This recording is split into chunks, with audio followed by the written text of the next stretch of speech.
तर अजित पवार जनहिताची मोठी घोषणा करणार। अजित पवार गटाचे जिल्हाध्यक्ष प्रदीप गारटकर यांनी ही माहिती दिली आहे।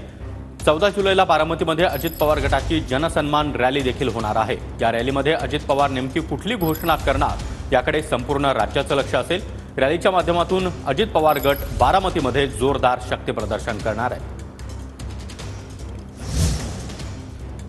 तर अजित पवार गटाचे पुणे जिल्हाध्यक्ष प्रदीप गारटकर यांनी ही माहिती दिलेली आहे की अजित पवार जनहिताचा मोठी निर्णय आणि मोठी घोषणा करणार असल्याची माहिती त्यांनी दिलेली आहे। नवीन काय घोषणा होऊ शकते तर मी कसं सांगणार हा विषय आहे, पण शेवटी लोकांच्या फायदेशीर असणारी, उपयोगी पडणारी ही जशी आता एक मुख्यमंत्री लाडकी बहीण योजना पुढे आली तर त्या पद्धतीची असे काहीतरी मोठी घोषणा असू शकते। काय होईल मला तर काही माहित नाही, पण मला मन माझं सांगतंय की मोठ्या प्रमाणावरती काहीतरी या राज्यामध्ये त्याचा उपयोग होईल लोकांना, अशा पद्धतीची घोषणा काहीतरी होईल।